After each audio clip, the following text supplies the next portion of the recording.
Hi, I'm Anshulika. I am a creative entrepreneur and a film producer. I want to talk about two things today. One is being okay with not having a straight career path in life, which I think signifies a lot of our fellows here as well. The second thing I want to talk about is the power of storytelling and also really understand what is the story of storytelling? Where does it come from? So let's begin with the first thing. So I have often called myself a rolling stone.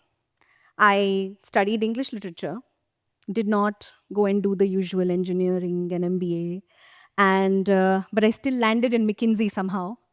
And from there, I did what my colleague today must have said, which is pick a problem to solve and not a profession. So the problem that I was gnawing at me and I really wanted to solve was lack of access of funding to creative artists. So my first entrepreneurial venture was Wishberry, which was India's first crowdfunding platform for creative artists, and it helped, thousands of creative projects raise about 15 crores from many people across the world. Now, during this decade long journey, I obviously met a lot of artists. I can actually claim probably that I've met the most number of artists in the country, ranging from filmmakers to musicians to writers to dancers, graphic designers, photographers. And what united all of them was the power they had, the superhuman ability of telling a story through the medium of art. So, the one particular medium of art that really interested me was films because of the large scale impact it has on human consciousness. And I said, okay, what's next? Let's deep dive into films and make some. So that led me to extend Wishberry's production house. And we ended up making 7 films. And I only wanted to focus on making cinema that carried a social message with itself, but in a very entertaining manner so that it doesn't doze people off. While doing that, I got even more mesmerized that yes, people watch films and it impacts them, it shapes their thinking. So naturally, my curiosity led to where did this entire filmmaking come from? Why do people take it so seriously? Why have we made gods of our actors and directors? And why are we so obsessed with films? Where does it all start? So, today, I want to take the opportunity to take you back to India's storytelling heritage, where it all started from. I'm going to tell you the story of storytelling, hopefully in a fun way. So, a long, long time ago, when India had rishi munis and sages, they spent a lot of their time in accumulating a lot of wisdom about the world, how life works, and the morality of life, and many things. And when they gathered all this, they codified these learnings, these life lessons, into what we know today as the Vedas, which is the Rig Veda and the Sam Veda and Yajur Veda and the Atharv Veda. But now these learnings had to be also learnt by the gods and the kings and the queens. And they looked at these books and they saw the verses and the texts and they got bored. Like all of us, nobody likes studying, nor did the gods. So they went to Brahma, the creator, and they said, can you find out a more entertaining way for us to really learn these teachings? Because this is incredibly boring to go through all these Vedas. And so Brahma said, all right, let's call in Rishi Bharat Muni. He was given this task of taking all the learnings of the Vedas and create an entertaining manner in which all the gods can learn these learnings.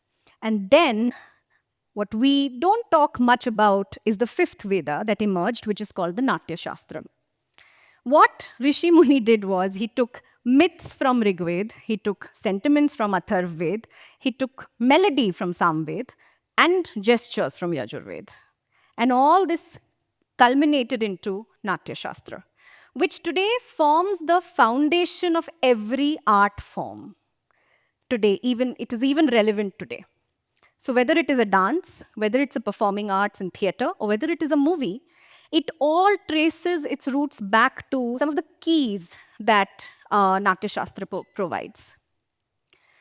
And what popular culture believes is that entertainment is the main purpose of arts and culture. But Natyashastra had a bigger purpose. Its purpose was to stir up people's emotions, make people think, transport them into a different world and connect with themselves and their conscience, and really sit down and ask questions of morality and philosophy. And all this for what? To make the world a better place to live in. And even today, this is relevant. The storytelling is relevant of the Natya Shastra learnings are even today because stories are the best ways, even today, to spread awareness about social causes. Right? Data, statistics can never achieve what stories can. And to give you an example or a few examples, I'm sure many of you have seen this picture. But before this picture, we had a lot of statistics about Sudan's hunger crisis. But I'm sure none of you will remember what that number is, how many people were dying out of hunger. And then there is a photographer that published this image, which is of an almost dying child with a vulture waiting for it to become food for the vulture. And after this was published in New York Times is when the world paid attention towards the hunger crisis of Sudan. So this photo talks about the gravity of the issue and not the numbers, because numbers dehumanize a problem, but stories don't do that. Now, this did not just lead to an emotional impact on people. It actually had financial impact because the international aid towards Sudan really increased after this photograph. Everybody from everyone living in homes wanted to contribute towards this cause.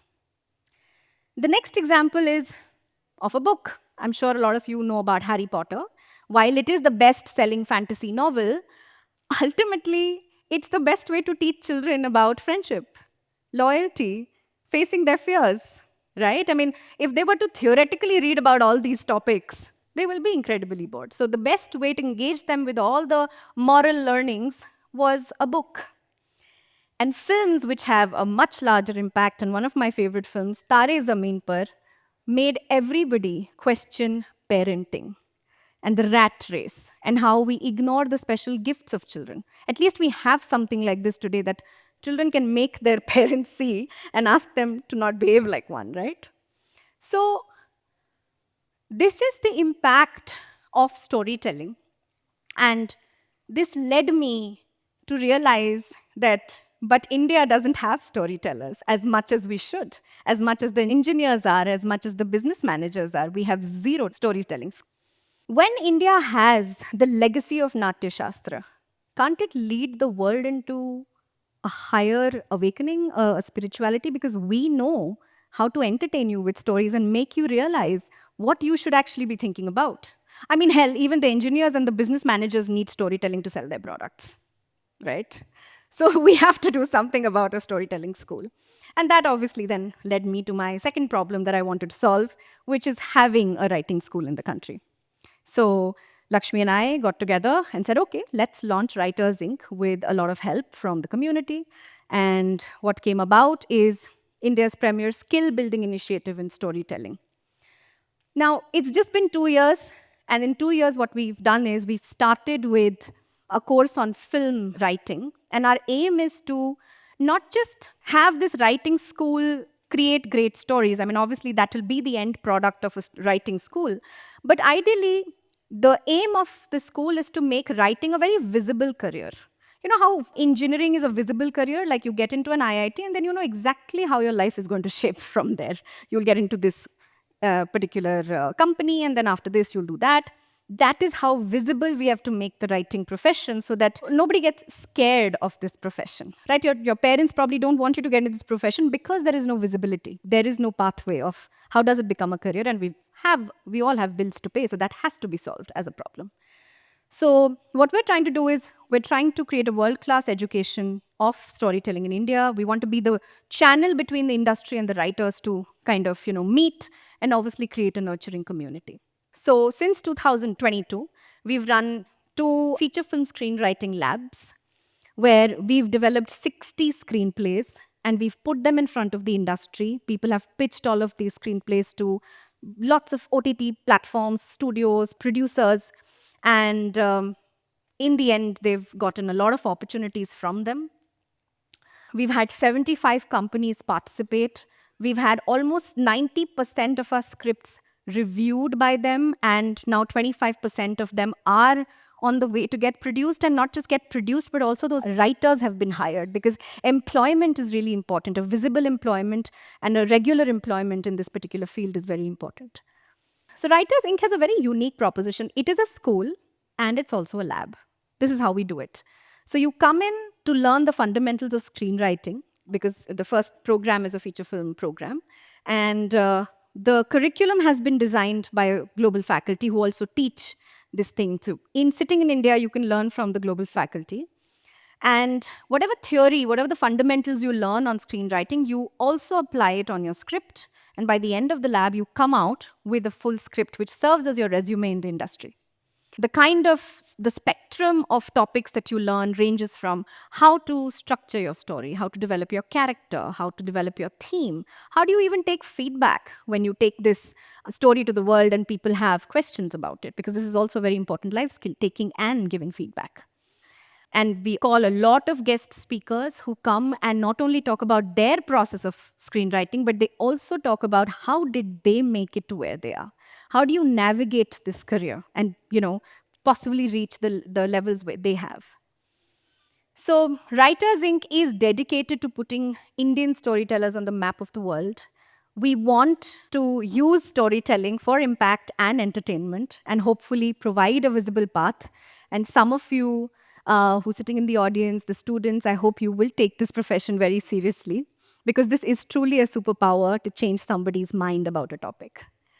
And to end this with the quote of the ultimate storyteller, Steve Jobs: the most powerful person in the world is the storyteller. The storyteller sets the vision, values, and agenda of an entire generation to come. Thank you.